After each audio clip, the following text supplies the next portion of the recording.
मित्रों, अब समझ में आ रहा है कि देश की सरकारी कंपनियां घाटे में क्यों जा रही हैं। असल में इन कंपनियों की कमान जिन सरकारी अफसरों के हाथों में है, उन्होंने लूटने खसोटने की पीछे से चली आ रही परंपराएं ढंग से निभाई हैं और अपनी तिजोरियां खूब भरी हैं। सरकारी पैसों का क्या दुरुपयोग हो सकता है, कैसे हो सकता है, आप भी देखिए।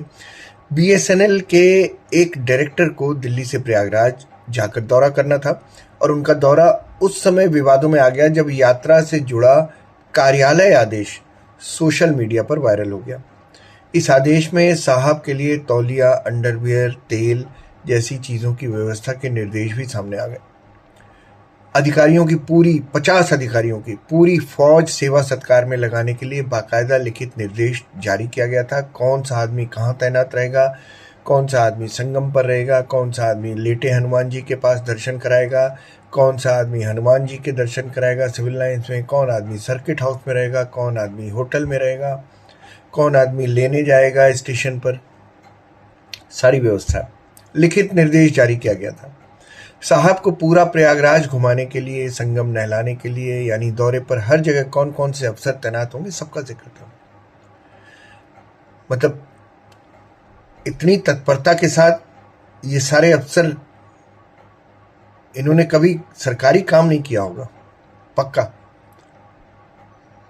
अब साहब के नाश्ते में सूखे मेवे से फल तक का जुगाड़ कौन अफसर करेगा, इन सब का विस्तृत वर्णन है।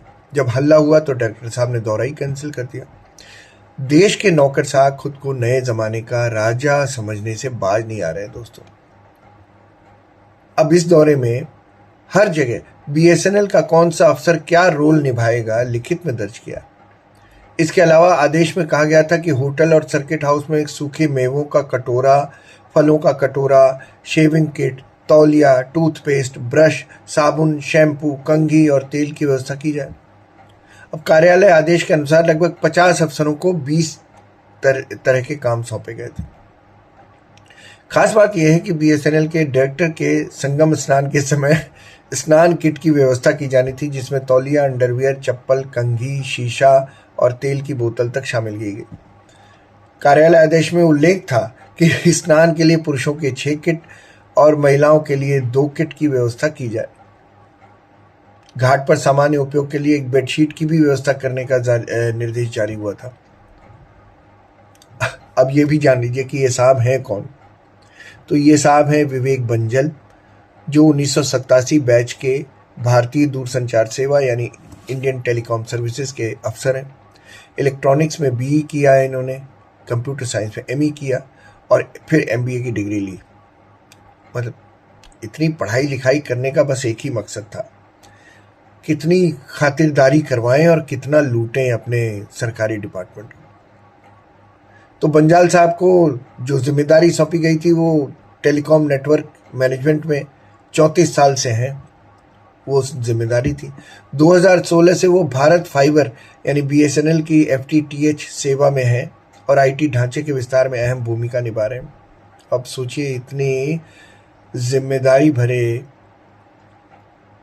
किसी पोस्ट पर आदमी है और किस तरह से आनंद उठा रहा है और किस तरह से लूट खसोट कर रहा है, आप अंदाज़ा लगा सकते हो।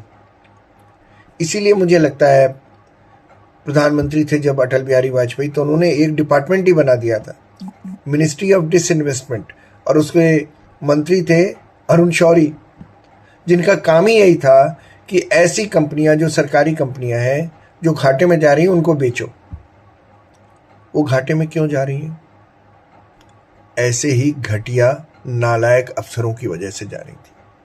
आपको समझ में आया? आपको समझ में आ गया होगा कि आईएएस, इंजीनियरिंग करने के बाद, मेडिकल करने के बाद ये सारे लोग आईएएस और आईईएस की नौकरियां क्यों करते हैं।